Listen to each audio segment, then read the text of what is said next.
3, 2.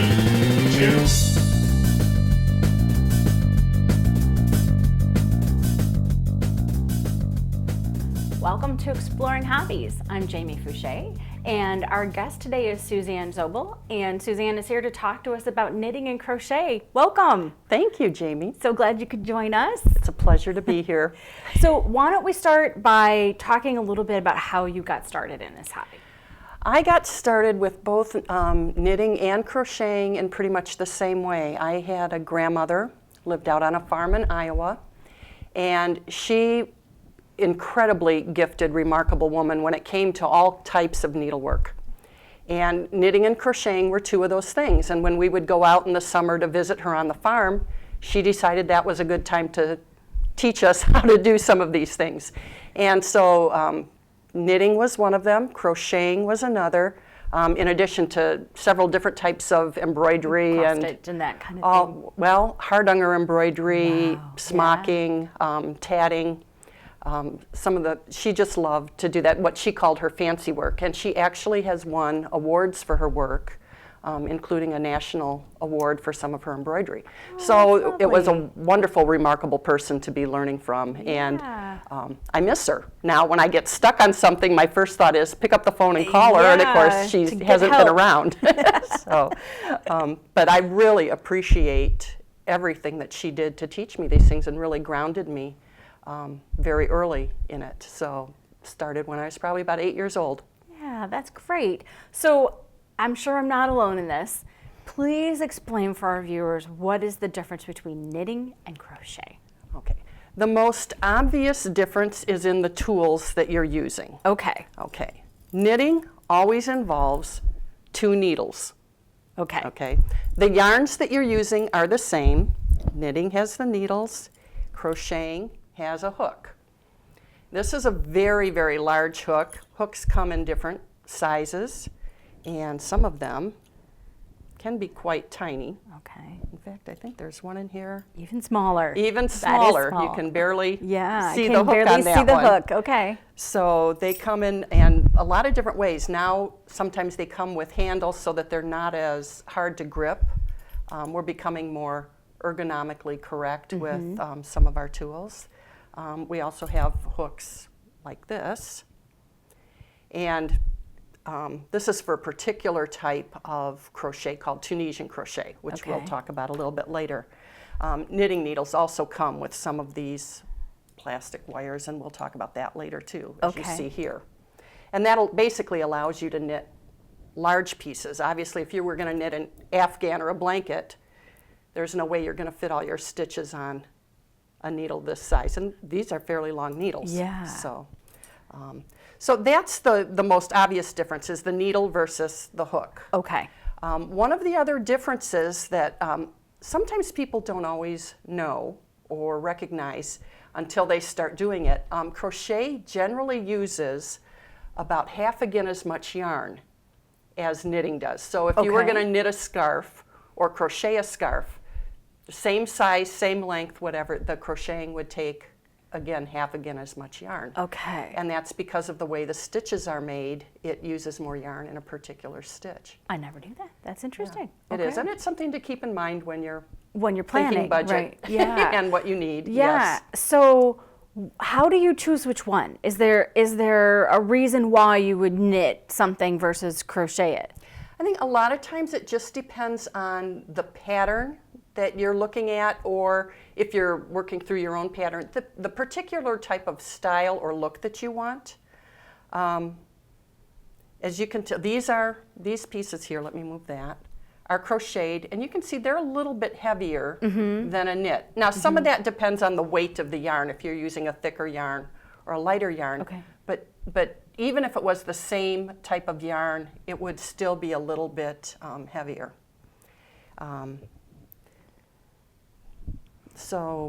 But in terms of the look, you actually can get the same look with crochet that you would with knit if you really wanted to, and that's what you see here.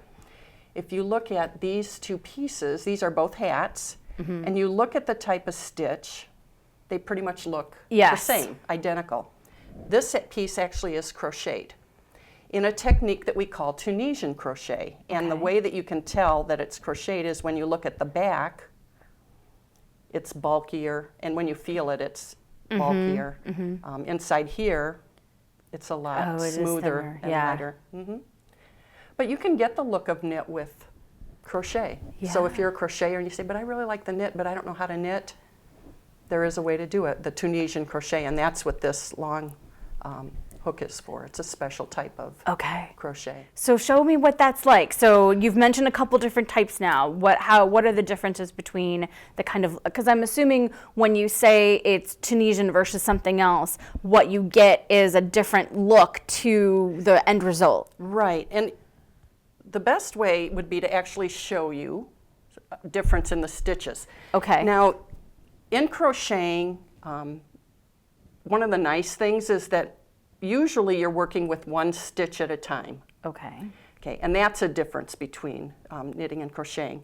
And a simple crochet stitch, single crochet, simply puts it through, you pull up a loop, do a yarn over, and then just pull that through both loops, and you've completed your stitch. Okay.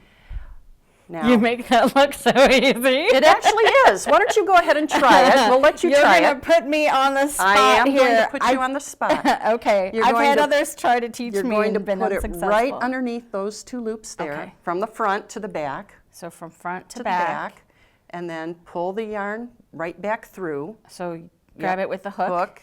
Pull it through. Yep. So you now have two loops on your hook. Got it. All right. Push your hook forward and grab the yarn again. From the front? No, don't go through anything. Oh, grab the yarn. And then pull it through both of those two loops.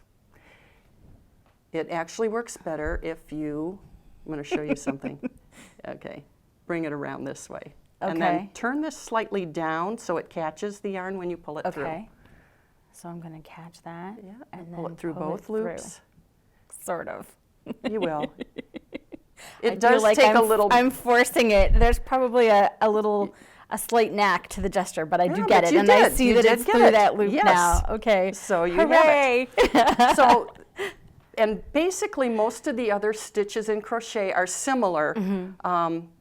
They go by names like single crochet, double crochet, triple crochet, and what that has to do is with single crochet, you're not putting any loops ahead of time. Double crochet, you're going to put a loop before you go through. Okay. And then pull it through, and you always pull it through two and through two again. Triple, you're putting two loops over before you know, so it's just a matter of a little bit of difference, the same technique, and then the stitches get taller. Got it. Each time. Tunisian crochet is a little bit different because what you're doing is, normally you'd use a longer hook, but if you got a small project, you would do something like this. And what you do is you're actually pulling down the row. So you're going through and then pulling the yarn through a section of yarn. Yep. So that instead of just the two loops, I'm actually pulling a loop all the way down to the end of the row in each of the previous stitches. Okay. And you just go all the way down.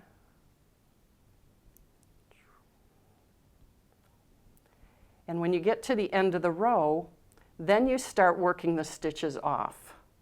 And the first time you just go through one. So this is where you're pulling that yarn then back through all like of those we did on loops that single crochet, and we're just doing two at a time again. All right, I got that one too tight, but that's all right. So back through. Okay. So every time you come through, you're going back to the yarn, pulling it through pulling again, it through, pulling it through again. two, pulling it through two, and you do that till you're back to one loop on the hook. Okay. Now, right now, it doesn't look like anything because it's open like that. Yep.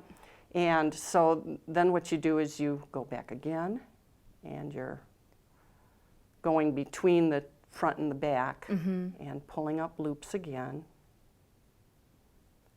And you would do that all the way to the end, and then you start working them off again. You would do this for each row.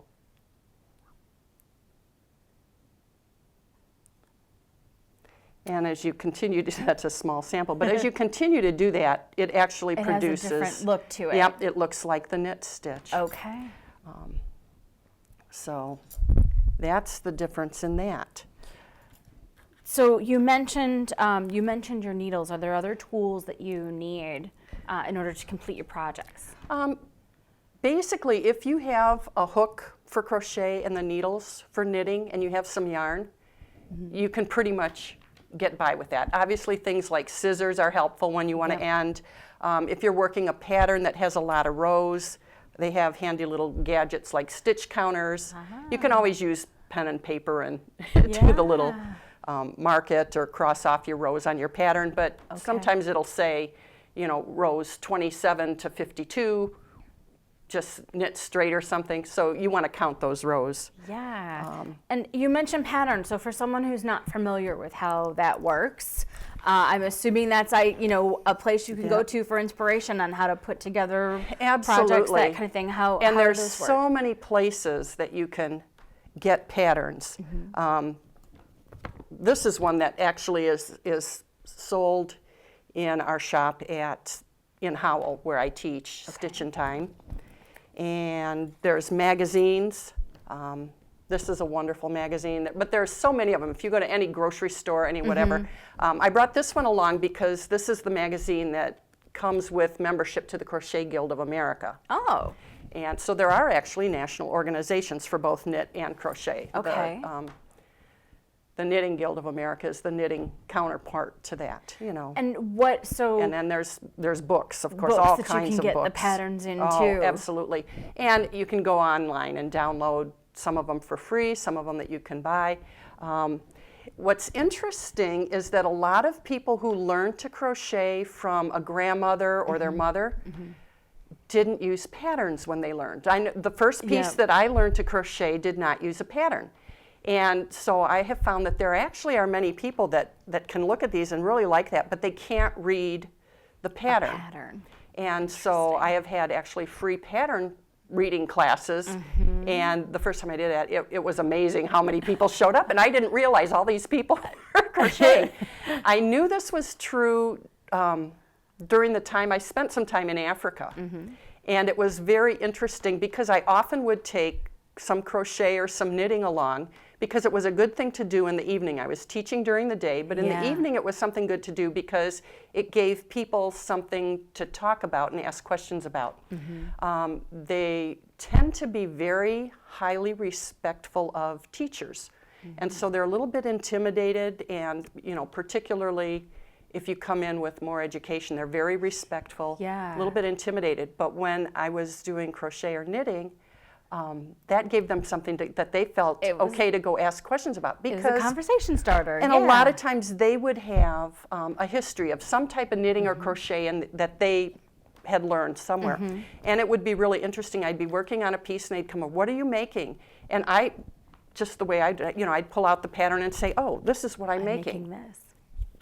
And even the men would come over and they'd start looking and they'd look at these directions and they're like, "This is some kind of a secret code," because it all uses abbreviations. And I thought about that. I said, "Yeah, it is. If you don't know how to read the code, you can't make sense out of the pattern." So that is part of learning to crochet or to knit, is learning how to read those abbreviations and what order to read them in. It is a learning, and for some people it's a challenge. And quite often, the reason people come into the shop is because they're looking at a pattern saying, "I'm not sure I'm understanding this what part. this means. This is a different thing that I've tried before, and I don't know how to translate this into the actual project." And so that's a big part of what you're helping people do, is to understand how to read the patterns. That's great. And there are people, though, that can just look at an item and say, "Oh yeah, okay, I can figure it out," because that's the way they learned.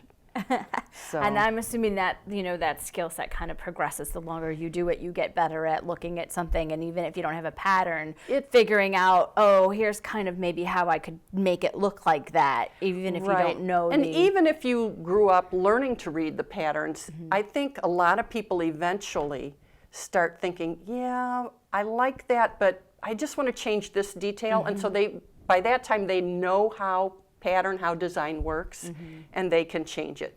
There's kind of a standard format to forming the top of a hat, for instance, in both knitting and crocheting. And so people are like, "Yep, okay, I can do that," and then I can add my own design around the bottom. This hat, for instance, I have to explain. Some of these items here were made by other people than me, a few of them. Okay. Because I tend to make things and give them away. And so there were a couple people that loaned me some items. And this was designed by Charlene Hatfield, who is the owner of Stitch in Time in Howell. Okay, it's beautiful. It's And, got very delicate kind of look to it at the bottom there. Right. It's pretty. It's a gorgeous hat.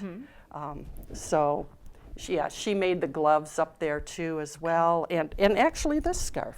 Beautiful piece too. And this is an instance of where somebody saw something and wanted to design a knit project for it. The inspiration for this particular scarf was Sherlock Holmes' woven scarf on the PBS series. Okay, yeah, I can picture that. Now that you say the reference, that's neat. So she didn't have a pattern. She just saw She just something saw it on the television, and liked. it was a woven piece, but she wanted to do it in knit. And so she experimented and designed it, and it actually is a pattern that's now available again at Stitch in Time. It's like an exclusive pattern there, and it's one of the most popular really ones that we have. So it is nice. It's a lot of fun, and there are people, once they'll make several. Once you get the knack of it. Well, and like you sure, said, and then you can wear give it and them everybody away, wants and one. Everyone wants one. There you go. So that's. How do you choose the yarns? How do you make, I mean, because it's not just like a color thing. There's all these different weights, textures and weights. And how do you, are there certain things that are better for other projects? You know, how do you walk us through kind of that decision process? Again, a lot of it depends on the look that you want. And, you can get sweaters that look very refined and lightweight and summery. You can get sweaters that look really bulky. And a lot of that has to do with the type of yarn that you choose. They come in different weights, all the way from very, very fine thread or up to really bulky. And let's see, what do I have? I think this is a bulky. So this would be a piece that would be done in a heavier yarn. And it's actually a coat. Yeah, It's a beautiful coat. You actually have to look at the back. Oh, look at that detail with the flowers on the vine. Neat. And this is a piece that Charlene did too. Yeah, it's really, really lovely. My knitting experience is really kind of interesting because my grandmother taught me when I was very little. And I was making scarves, and of course some of them, as you're learning, are going like this, but I made several scarves when I was little, and then for a number of years I didn't knit. And then I thought, about 15 years ago, that I would like to pick that up again because I was seeing beautiful pieces that I wanted to do. So I thought, well, I better take a class just to refresh. And I went into the local yarn shop near where I was living over in Macomb County, and they had this beautiful Afghan with these kind of bright colors, different colors, but it was basically this thing with all these little squares, and I thought, I haven't knit in a long time, but I think I can knit little squares and sew them all together like that, so I'm going to take that class. Well, that's not what that That's not what that was? No, it doesn't knit little squares and sew them together. This is a technique called entrelac knitting, and you're actually knitting these as rows that go in each alternates directions, and there's a technique for knitting that. Because it looks woven from here. It almost looks like they're like the it's pieces a weave. are going. Yes. Yeah. And it's a beautiful project. It's a large Afghan, and I have been working on it. It's a winter project because the yarn is a wonderful merino wool. So it's something I only knit in winter because to put that on my lap is really warm. Yes. That makes sense to me. So I've been working on that one for a while. Not all projects get done real quickly. And there are others that go very quickly, hats and scarves, and some people who knit faster than others as well. But as you can tell, like even with crochet, these are done with what they call worsted weight yarn, which is sort of a regular yarn. These are done with finer yarns. This particular hat was done with this type of yarn, and you can see how thin that is to make it much fine. And choosing the yarns is half of the fun. And this is some of the new yarn that's come out, and it looks kind of ordinary the way it is, just plain white. But if you look at the tags, this tag is purple, this tag is pink. If you go out in the sunlight with this, the yarn changes color. This one will change to pink, that one will change to purple. Wow. And so sometimes That you is don't even neat. have to do fancy knitting. Yeah. You to let the get that yarn color kind effect. let the yarn kind of do the work to make it something special. Yeah, and where do you buy yarn? You know, do you have to go to a specialty craft store? Where do you find There this? are a number of places that you can buy yarn. Obviously, big box stores, you can buy anything online. I prefer to go to the local yarn shops, like in Howell, Stitch and Time. And there's a number in many of the communities in the Detroit area. And the reason I prefer the local yarn stores is because, first of all, you have people there that actually really know what they're doing. And so, especially when you're new to knitting or crocheting, they can help you pick an appropriate project, they can help you understand the pattern, they help you pick suitable yarns, the right size hooks or needles. Yeah. And when you get stuck, you can go back to them and get help. Yeah. And the other reason I really like them is because I think the local yarn stores have a better quality of yarn and a greater variety than you see in, for instance, some of the big box stores. Okay. Because you'll see a lot of more exotic kinds of fibers. You might see yarn from buffalo hair, alpaca, different types of wool. Merino is very popular.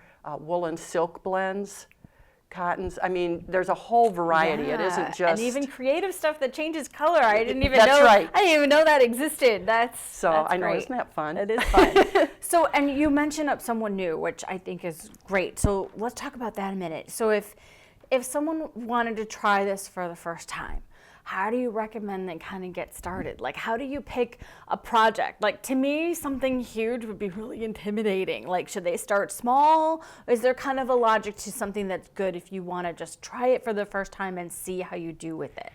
The thing that's most important when starting is to pick something that you really, really want to make and pick a yarn that you really, really like, because Okay. you're more likely to stick with it and finish it. Okay.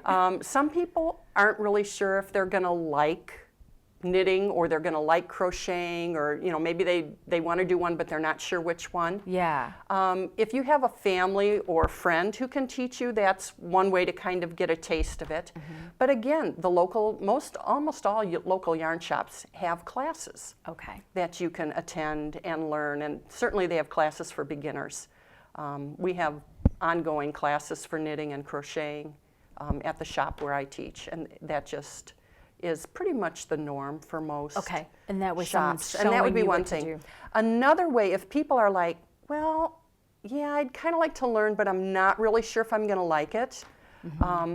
If they want to do that this summer, the Maker Faire at the end of July, the National Needle Arts Association, which is the trade organization for yarn companies and needle workshops and all of that, actually has an area where they introduce people and teach them just basically what you did, the single crochet stitch. They'll teach a basic knit stitch, and they'll give the person yarn and needles and a hook that they can take home and practice. They'll give them some instruction.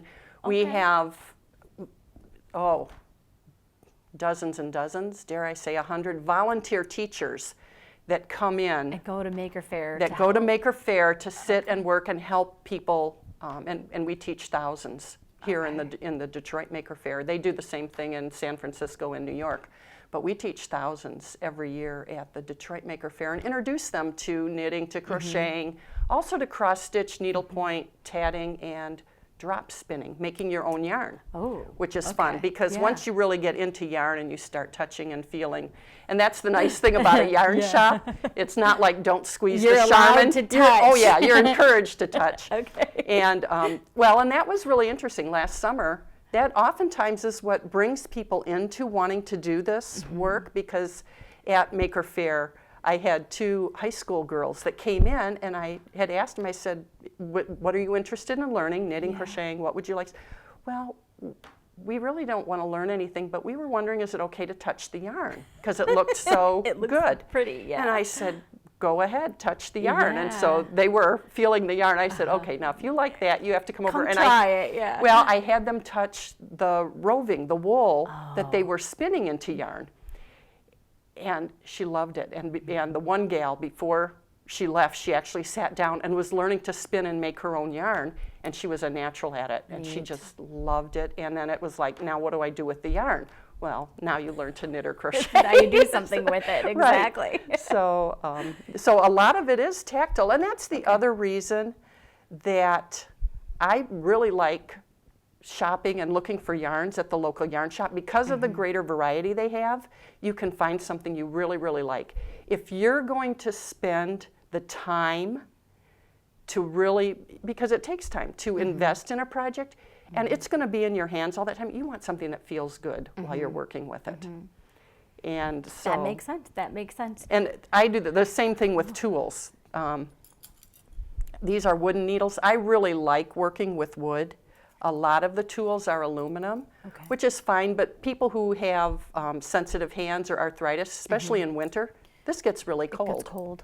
Yeah, and the wood always seems nice and warm. So they're made in all kinds of different materials, plastics and aluminum and wood, and some of them are beautiful and beautifully hand carved. And my philosophy is you want beautiful tools. If you're going to spend that time with them, you want beautiful tools, you want beautiful yarns. Is there a price difference? Is there a big price difference between the tools, and same thing with the yarns? There is. What's typical? You can spend hundreds of dollars on a single skein of yarn, or you can spend $6 on a skein of yarn. All right.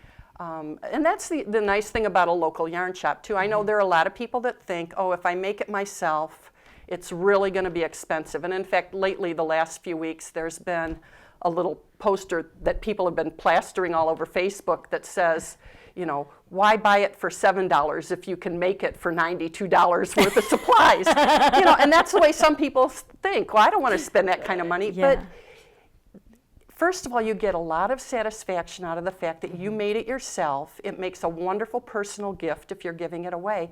But it's a very unique item. Even if you're on the low end with the yarns that you're doing, you've chosen the color, you've chosen the pattern, you can alter it however you want. You choose the yarn, and maybe the original was made out of wool and you want to make it out of alpaca or an alpaca silk blend or something. There's not going to be another single item like that, even if others are using the same pattern. It's unique, and I think that's really worthwhile. But it doesn't have to be expensive to begin. The tools, the hooks, the needles, you can get them fairly inexpensively, and there are really wonderful yarns that you can get inexpensively. But again, the best place to kind of look at that is the local yarn shop. And it was very interesting. I had two students come in that had bought their yarn someplace else, and they bought the yarn on the basis of we want to get the cheapest thing that we can get. And they brought it and came to class, and they wanted to learn how to make scarves, and that was fine, and I taught them. And then they were telling me they wanted to make all kinds of scarves for everybody in their family. And I said, that's fine. I said, but I want you to come and see something. And I know they didn't want to spend a lot of money because they wanted to make a lot of scarves, but I took them into the room with some of our basic yarns, and I said, just go ahead and touch these. And this is what they were doing. Wow, these are so soft. This is so much nicer than what we're working with. I said, and look at the price. And they said, oh, this is about what we were spending on the other stuff. And this is much nicer. And so you can do that. It's a matter of knowing. But like I said, when you get to more advanced knitting and more special projects, you can spend, yes, a small fortune on some of the yarns. And then you can get really addicted and want to spin your own yarns and all of that as well. So, which is fun. That's a whole nother thing. That's a whole Before you know it, you're owning sheep, shearing them. There you go, owning the whole thing. Doing the whole thing. From start to right. finish. You've mentioned a national association and some clubs, I think. Let's talk a little bit about that. What are those, how those work, and what kind of things can people get out of belonging to one of those groups? Both knitting and crocheting have national organizations, the Crochet Guild of America, CGOA, and the Knitting Guild of America, which is TKGA. I'm a member of the Crochet Guild of America. There's a lot of wonderful things that they offer besides the magazines that they send out that have patterns, that have other kinds of information, some new techniques. They keep you on top of the trends. The organizations sponsor 2 conferences every year that you can attend and learn more. They bring in nationally renowned teachers. For people who are professionals in that area, people who teach, people who design, it's a wonderful opportunity for them to network. Okay. Opportunity for people who are designing, and this is really helpful if you're a new designer and you want to make money with your designs. They have meet and greets between the designers and people who publish designs, whether it's the yarn companies or magazine editors, and they can show off their designs, and they'll write up contracts right there. Great. So it's about much more than just the hobbyist. It's that whole community coming together for those events. There's the hobby aspect of it, the people who do it because they enjoy it, and there are people who then take that hobby and make money off of it and become professional, and they're teaching, they're designing, they're contract knitting or crocheting, where they test patterns for others, they'll do pattern editing. One of the things that I've been privileged to do and have really enjoyed is to do actually conservation and restoration of old pieces. And just last year I had a wonderful woman, who came in with a beautiful lace, it was large, but this type of thread, crocheted tablecloth that her grandmother had made. Okay. And she had memories of them using it at Easter for Easter dinner and things like that. And it had holes in it. And she wanted to give it to her granddaughter for her wedding. So this is a piece. It's a 5 generations. 5 generations. And she asked me to fix that. And it was just a wonderful thing. And she was so appreciative. And then and how incredible that to if be you a part learned of to preserving do this, that history. that you could be part of that. Well, thank you so much for joining us today. It's really been lovely meeting you and learning about this hobby. Real quick as we wrap up, do a shameless plug for the store and let people know kind of the best place to go if they want to learn more. Okay, I would say, first of all, the plug for the store. So I will say this, the best place to absolutely go to learn more would be to come to Stitch in Time in Howell. Great. Okay, in Howell. They can look you up online, I'm assuming. Absolutely. Okay. We're right on Grand River. We're real easy to find. Okay. And yes, and we have Charlene Hatfield, the owner, teaches the knitting classes. I teach the crocheting classes, and we have wonderful students and wonderful things. But honestly, you can check out any local yarn store. If you look in your yellow pages or online under local yarn stores or yarn stores, you should be able to find them listed. The other place, like I said, if you really don't know and you want a taste of it, is come to Maker Faire the last weekend in July at the Henry Ford. And it's a wonderful place to just experiment, try, see if you like it. And we always include a list of the local yarn shops that are members of the National Needle Arts Association. And for all of Michigan, Ohio, and Indiana. So anybody in that area, you can certainly find a shop that is willing to teach. Okay, great. Yes. Thanks again, Suzanne. Oh, thank you for inviting. It was wonderful to be here. All right. That's another episode of Exploring Hobbies.